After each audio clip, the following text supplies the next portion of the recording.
You started the business in 2023. What were you doing before you started the business? Were you in the trades? Were you somewhere else? What was kind of the founding story to Shelter Air? So before I started this business, I had another business in a completely different industry, and I was looking for a change, and I wanted to do something with my hands. How did you bring people into the business to get started? Or is that something where you were out there doing some work yourself first, or did you just kind of start out with a crew? Walk me through that starting process. So the starting process, I partnered. I went to a lot of national conferences, and I found really good partners at the senior level at different companies, and aligned myself with thought leaders in this industry, and spent a lot of time working on what the business was going to be, what our values are, what the message is, who our target customer is, and building up that backbone of the business, what the brand was going to be. All right, welcome to the Superpro podcast. I'm Roland Ligtenberg, the co-founder of Housecall Pro. Over the last decade, I've guided hundreds of thousands of home service pros to embrace innovation and accelerate their growth. I love learning about the journey and sharing all your guys' success stories. I'm super excited today because we have a special guest. We have Kimberly Sevilla. She's the owner and founder of Shelter Air, and they're a forward-thinking HVAC company based out of Beacon, New York. If you don't know where that is, that's just north of New York City. She's just not an ordinary HVAC business because Shelter Air is the no ordinary HVAC company is a tagline. We're excited to hear about this innovative strategy and people-first approach that Kimberly brings to the HVAC world. It has brought our company in 2024 from 100K on track to hit $1 million this year. That is tremendous growth. Super excited to have her on the show. She's got 5 employees, 3 trucks on the road. Kimberly, welcome to the show. I'm glad to be here. Thank you for coming. So that is quite the growth. You started the business in 2023. What were you doing before you started the business? Were you in the trades? Were you somewhere else? What was kind of the founding story to Shelter Air? The origin short story of Shelter Air. So before I started this business, I had another business in a completely different industry. I'm a seasoned business owner, entrepreneur, and I was looking for a change, and I wanted to do something with my hands, something in the trades. I call it the Amazon effect, the China effect. You can't outsource trades to Amazon or to China. And so I asked a friend of mine who's an architect what the trades were doing.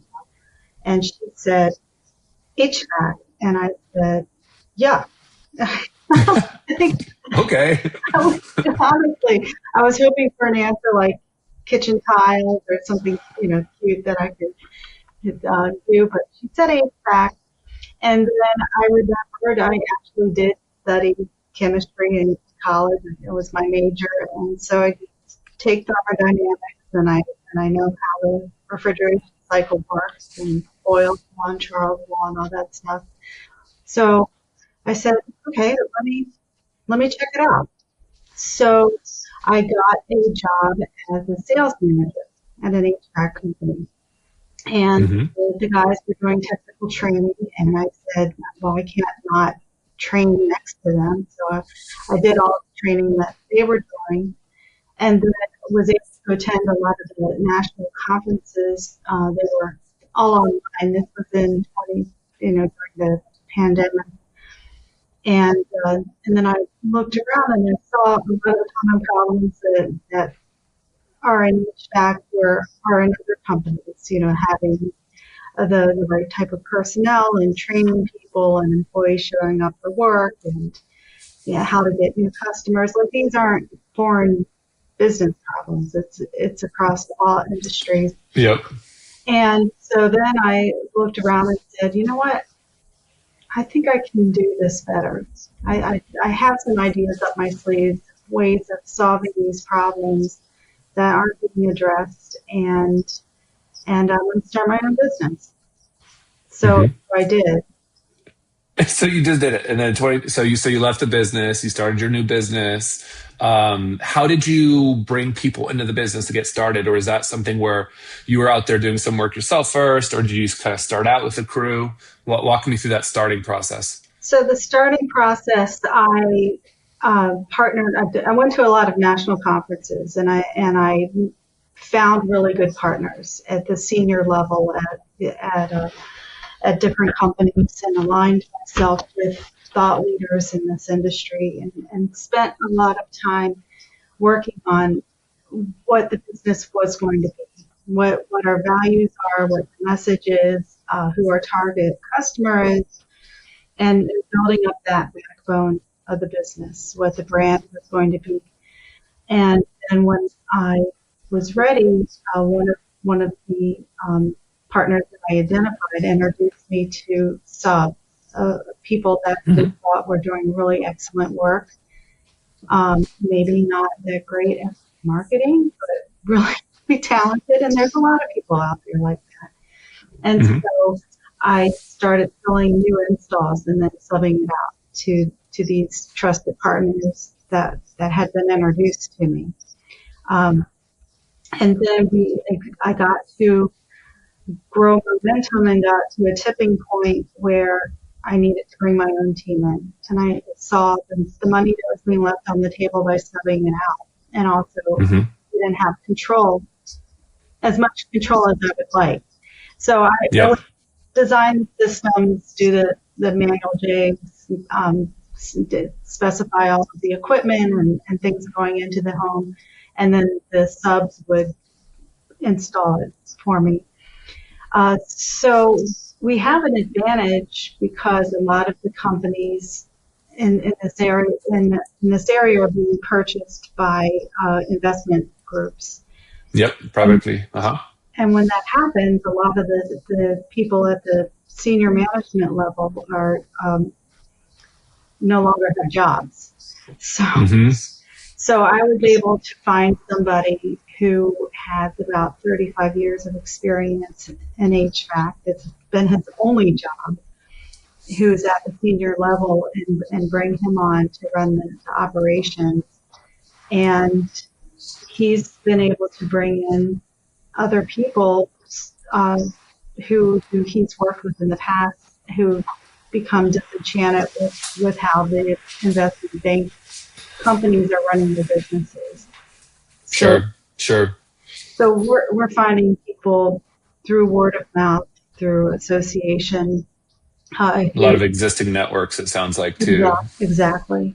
Who value working at a smaller values-driven, mission-driven business that champions people. I love that you use that word, because our mission at Housecall Pro is to champion our pros. So I love that. I love that's part of your guys' values. You've grown so fast in just a year. How are people hearing about Shelter Air? What are you doing besides exceptional work to get people to refer you, bring in business? What's part of the secret sauce over there? What are you doing? I'm crazy. That's my superpower. That's a good superpower to have.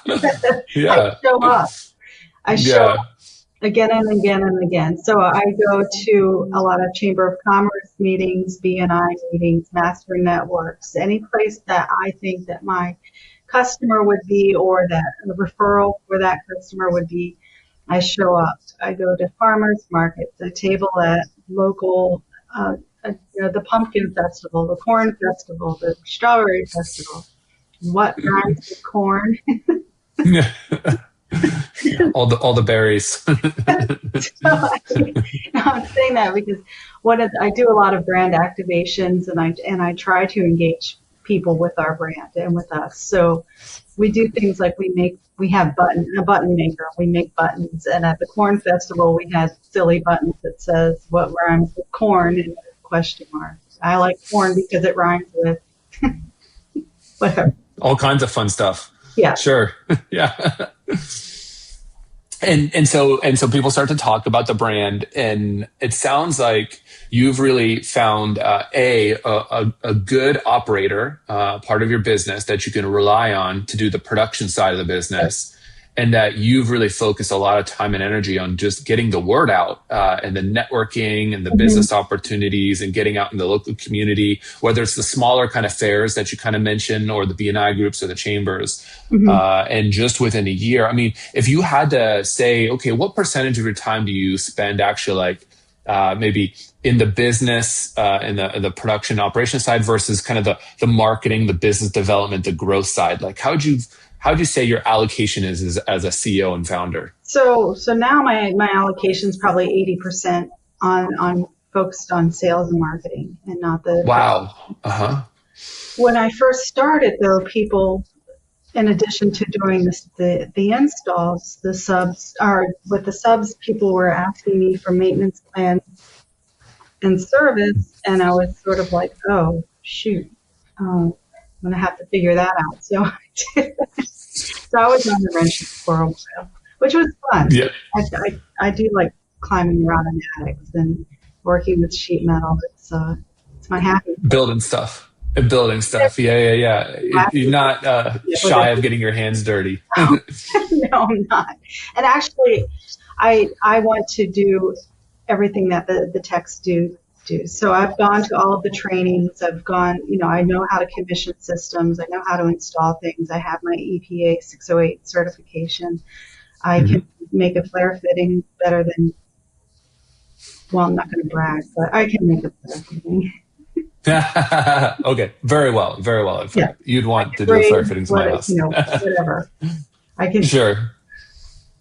So I do like to train on all of the machines. I'm very technical, and I do want to know the ins and outs. And it makes me a better leader because I'll catch things when we're doing Yeah, sure. reviews that maybe the text didn't. Yep. And I think that's a golden nugget within itself, which is like, as a leader, you should always be willing to take out the trash. And it's just a saying that, nothing is beneath even the owner. And you get a lot more, I would say, just not only just respect, but I think people will go, okay, when, Roland says he's done it before, he's done it before. He's speaking from experience, not just read it in a book and making you try to do the thing. It's like, no, Mhm. Kimberly's done it. And that allows you to focus a lot more of your time, on the sales and marketing and business development side of the business, which is part of the reason you guys are just taking off. Yeah. Just wild success there. What would you say, if you were advising a young business owner, like of all the different things that you do to drum up business, where would you say start off first? Because I think there's a lot of things where you can spend some time and maybe not eke out the ROI out of it in the beginning. You have to keep showing up in order to really build that momentum. But what is the thing? How would you say, where do you start the ball rolling? So I say begin with the end in mind and Hmm. really have a hard think about what you want to create as a business. What is your goal? Like for me, my goal is to be a $30 million company in 5 years. So I'm Hmm. that I have benchmarks that I need to reach. I know that if I 10x my business year after year, I will be at that. I will meet that goal in 5 years. And I Hmm. have solid reasons why I want to meet that goal, not because I like money and I want the biggest boat on Lake George or anything, but we have a lot of motivators for that. So that's my first suggestion is think about what you want out of life. Do you want to be the owner of a big business or are you fine with like you in a truck and getting enough to get beer money and go fishing? Like what do you want out of life? And Hmm. then I would focus on the brand. That's that's really going to be the differentiator is what people see on your truck driving down the road. And if you have RGS or your initials and a snowflake and a flame on the side of your truck, it's not going to be meaningful to anybody Right. Yep. Yep. except for I your think mom. that. There's I think the branding aspect too is really key, not just for attracting customers, but long term too, attracting potential employees. People want to work for a brand that stands out, that looks good, that isn't just a snowflake in a fire, just on the side of a truck. And people try to incorporate those. So, but yeah, I totally agree with you. I think clearly starting with the end in mind is the real golden nugget there, which is like where and why, like what do you get in this business doing? Because some people are just happy getting beer money and fishing, but some people want to build something a little larger, and whatever that reason is, it helps you draw energy from when things get tough. When was a time when things were hard for you? Because it seems like even though your business is young, everything has just been up and to the right. But what's been like a tough moment? How'd you overcome that? Cash flow. It's really managing cash flow, the deposits we're getting in, when the timing of things, payroll. That's all been, I would say, the hardest part of it. Just like having the stomach to go through that, and I also follow the advice of Warren Buffett, which is don't take on debt.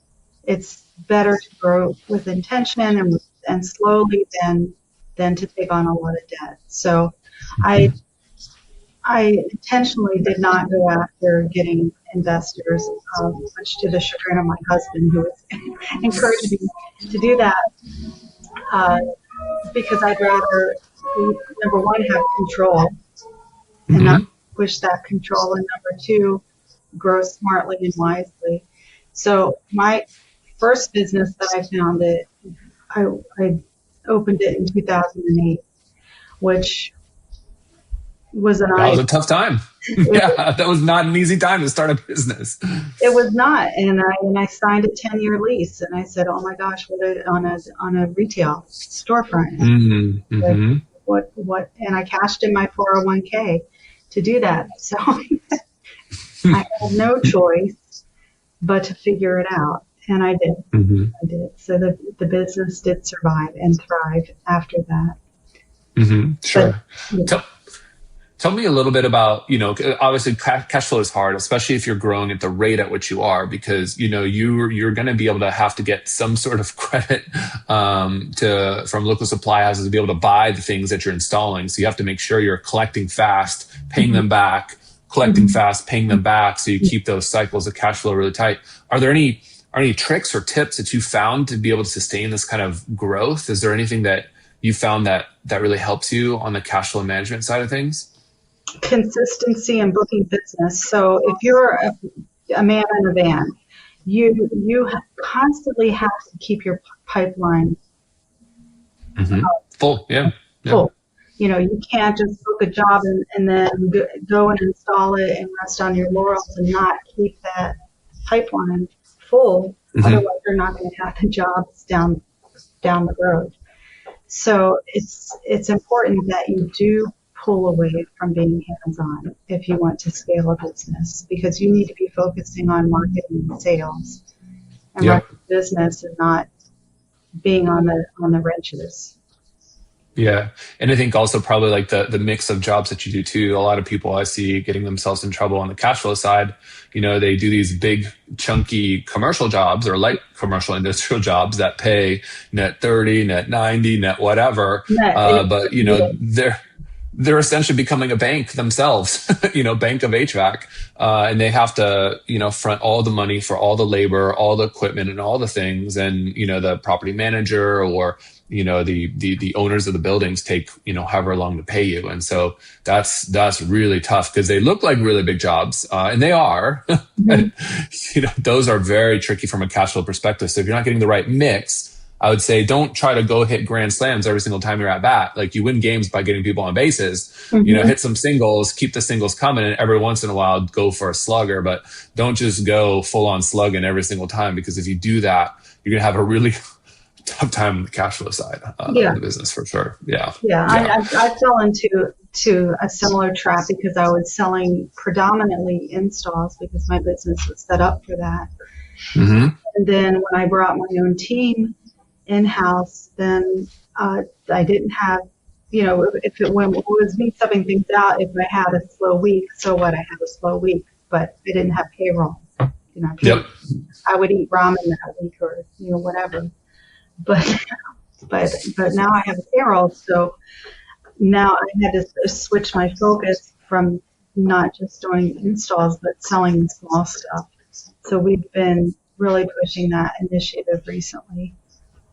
Yeah. Tell me a little bit about, you've been using Housecall Pro. There are service agreements in there as well. And so as a part of, building a sustainable business, you want to get that kind of recurring cash flow up, but also just the ability to go into homes multiple times, and also build up that customer base. So you're not just doing one-off installs and, see you later in 10 years, hopefully you get another call because they saw the sticker on the machine that you put, if your subs even did that.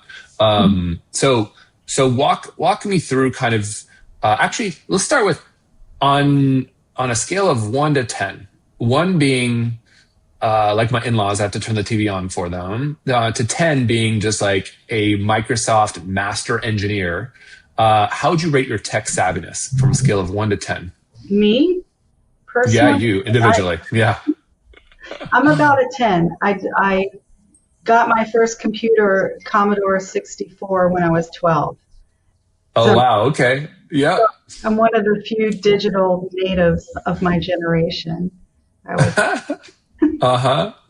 So you're very well versed. So what kind of let's go back to the original things. Within Housecall Pro, there's kind of service agreements. Talk to me about kind of your choice to use Housecall Pro, but then B, like, what does it mean when you do like a service agreement, or you can call them like a membership, or you can call them a recurring service plan. There's so many different names, Comfort Club, you name it. But like, walk me through sort of that decision. To use Housecall Pro and also to use service agreement. Mm-hmm. Yeah. So Housecall Pro, I had used a different CRM that begins with an S at my other business, and Housecall Pro for me when I was starting out, it was lean. I mean, we're talking like checking the couch for gas money, and so it was a financial decision and something that I made early on, even when it was just me. I used Housecall Pro because I could keep track of everything and keep track of clients. The service plans, they're just a great way to be in people's homes, to be in front of them. I mean, they're priced out. We don't even break even when a tech is in their house. But it's also a good way for us to fill in those gaps in those times when we might be waiting for a permit to come in for a bigger installation or something like that. So it's a good opportunity. If you're in a service business and you do intend on scaling your company and adding other things like electrical and plumbing and Christmas tree lights, I don't know. Turf, yeah, sure. People do. I know. Yeah. It's a good business. People don't realize how much money is in that business too. Yeah. So if you do want to add things like that, then you own that customer. The cost of, people really need to sit down and look at the cost of acquisition, what it costs to get that customer, and and treat them like the gold mine that they are. Yeah. Yeah. And you've already built that trust with them on one of your trades, for example. And even if you're only a single trade as well, they already have that trust with you. And I think the hardest thing about finding a good service company is just like making sure they do a good job, even though you can't really physically tell. I can't go out and inspect. All I know is it's cooling. Now, is it done really well, exceptional, great? I don't know. But now I trust them, right? Because it works. And so you got to maintain that. And if you have more touch points with them over time, they become your go-to source. If you plan on going multi-trade, or like you said, I think the other golden nugget is, keep your guys busy, and so the slow times, have them go out, find a reason to get in the home. You can kind of fill them in, tuck them in, for HVAC business, you kind of have your fall and your spring season, get the tune-ups going, get the furnace going. Like, you can keep people busy, and still creating value for the business because you spent, like you said, all this time acquiring that customer. Think about the cost of acquiring that customer. Don't just think, oh, whatever the cost is and I see them one time and I'm gone, because that's not how you're going to get to $30 million a year. you're going to get to $30 million a year building up that customer base, and you're right on track for that. What about, if you were to kind of describe Housecall Pro to maybe somebody else, what would you say is kind of like the main benefit besides kind of, tracking things and building up these service plans? How would you describe it? I really like the chat feature, the client portal. My operations manager has it in his hand. The office manager has it in her hand. I have it, and we all know when a customer reaches out to us. We had somebody this morning with a situation with the thermostat settings. We had our first cold snap, and we didn't realize the thermostats came out of the box to switch to auxiliary heat at 34 degrees. Mm-hmm. Some of these people didn't have auxiliary heat. So it's like, what do you do? Yeah. But we saw the notice come in that somebody was showing us the temperature in their house was 60 degrees, and we were able to very quickly move on that and have a truck in the driveway within minutes. I think having everyone being able to see everything in real time, that level of transparency just breeds a good service across all the people, because you can see what everyone's doing. But also on that customer experience, the homeowner experience is really great, because all that history is just all in line. So whoever you happen to be talking about can quickly kind of pull things up and know exactly what happened, what was installed, et cetera. So you don't have to kind of go like, oh, let's start from square one again. And then, they might have just called somebody else, because square one, but you don't have to now. Yeah, and they didn't have to pick up the phone. This particular customer is a millennial. They got on their phone, they wrote up, and we responded. Yeah. It's funny because, I almost say like, sure, I've got my address book in my phone here, but I also just have my text history.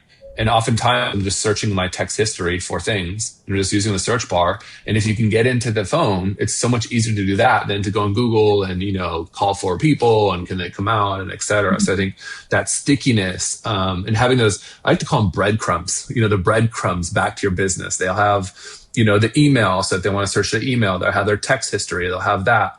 Some people search their call history, but you've got multiple different touch points, which I think normally people think are reserved for people that use the other competitive software that's like enterprising, very expensive.